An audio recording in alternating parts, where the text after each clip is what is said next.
დასაპროტესტებს რომ ჩვენ გახლავართ ის დევნილები, რომლებიც აჭარაში ცხოვრობდნენ 22 ობიექტში. ეს გახდა დასასვენების წვრილი სახლები. 6 წლის წინ ჩვენ გამოვყარეს წესნაზით იძულებით ამ სასტუმროებიდან და გვაიძულეს აგვეღო ეს $7,000, ამით სულ ქუჩაში უბრალოდ ვეწავით, რომ გამოყრილები ვიყავით, იძულებული ვიყავით აგვეღო. 8 წლია ჩვენ პერმანენტულად ვიკრიბებით აქ და ვცდილობთ ვივაღწიოთ სახელმწიფოს მართლს ხმა, მაგრამ ამაოდ ჩვენ ქრისტიან დემოკრატების მეშვეობით, რადგან ისინი პარლამენტში არიან, გადავეცით 4 თვის წინ პეტიცია. ქრისტიან დემოკრატებმა როდესაც გადაწეს ეს პეტიცია, უთხრეს, რომ ეს გახლავთ ის დევნილები, რომლებიც თქვენ გამოყარეთ 6 თვის წინ ქუჩიდან და ელოდებიან თქვენგან პასუხს უსახკარო დარჩენილები.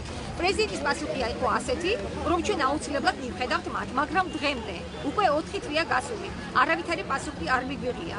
კიდევ მეტიც, ჩვენ ამის შემდეგ შევხვდით ყოფილ დევნილთა მინისტრს სუბელიანს, რომელმაც კონკრეტულად განგვიცხადა, რომ ჩვენ არაფერს არ მიგვიღებენ, რომ სახელმწიფომ ჩვენ დაგვაკმაყოფილა $7,000. ანუ გაგვაუბედურა $7,000. ჩვენ ერთხელ გავხდით დევნილები აფხაზეთიდან, მეორეჯერ ჩვენ გავხდით დევნილები ამ სახელმწიფო ამ ახლანდელი ხელისუფლებიდან, რომელსაც თითქმის ყველა დევნილმა მივეცით ხმა. არანაირი შემოსავალი 28 ლარი გვაქვს მარტო, რომელსაც ვაძლევთ მთავრობა. თუმცა ცხოვრობთ ვართ ნაქერავებში მე-7 წელია. და მერვე თვეა ქუჩაში ვდგავართ. კაცშვილი არ გამოქმაურებია, არც გვეკითხებიან რა გიჭირთ, რა გილხინთ. 20 ლარიან ვაუჩერებს რო არიგებს მთავრობა, ისიც ჩვენ ხალხს არ ხვდება, იმიტომ რომ ჩვენ ჰაერში ვართ მიწერილები. ახლა 1000 ლარიან იმას საერთოდ არ მოგწევს ვინის პატრონები, ვისთანაც ცხოვრობთ. ვართ ესე უპატრონოდ ვართ მე-7 წელია. სახელმწიფოსგან ვართ უპატრონოდ. ბათუმში დღეს გაიმართა აქცია, აფხაზეთიდან დევნილები მართავდნენ აქციას. 6 წლის წინ მათ როგორც განაცხადეს, ჩამოერთვათ სახლები, სადაც ცხოვრობდნენ და მოხდა კომპენსაცია $7,000 სახით. მათი განცხადებით, ეს $7,000 არის სრულიად არასაკმარისი იმისთვის, რომ იყიდონ ბინები და დღესდღეობით ცხოვრობენ გარეთ და თუ მოხდება რაიმე ბინებით და ფართებით მათი დაკმაყოფილება, აი ამაზე მინდა კომენტარი რომ გამიკეთოთ. აი აღნიშნულ ჩასახლებაზე, რომელსაც თქვენ ამბობთ, ახალი აშენებული კორპუსი რო 22. დიახ.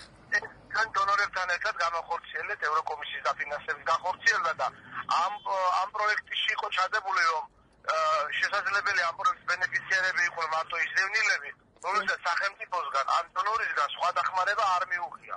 შესაბამისად, იქ განსახდნენ მხოლოდ ის დევნილები, რომელსაც სახელმწიფოსგან რაიმე დახმარება დონორისგან არ მიუღია. რაც შეეხება თქვენს დასახელებულ ოჯახებს, მათ თავის დროზე კერძო ინვესტორმა შესთავაზა თანხები და ხელშეკრულების საფუძველზე მოხდა ამ თანხების გადაცემა დევნილებისთვის. ანუ რაიმე სხვა დახმარება ამ ადამიანებს აღარ მიენიჭებათ. არა, სხვა დახმარება თქვენ კონკრეტულად მითხარით ჩასახლებასთან დაკავშირებით გითხარით და ნებისმიერი დახმარება, რომელსაც თქვენ ამბობთ, სოციალური ხასიათის საჭიროებიდან გამომდინარე იმ პროგრამის ფარგლებში, რომ სახელმწიფოს ეკნება, შესაძლებელია მიეცეთ, მაგრამ თქვენაც მითხარით იმასთან დაკავშირებით მოგახსოვთ. დიახ, და მათი განცხადებით ამ სახლებში ჩასახდნენ ადამიანებიც, რომლებსაც ჰქონდათ მიღებული $7,000 სახით კომპენსაცია, ეს რამდენად შეესაბამება სიმართლეს? არის მე კეთვით ერთ რამეს, რომ მან ჩასახლება მოხდა იმ დევნილების, რომლებიც სახელმწიფოსგან დახმარება არ მიუღიათ და ჭირდებოდათ განსახლება.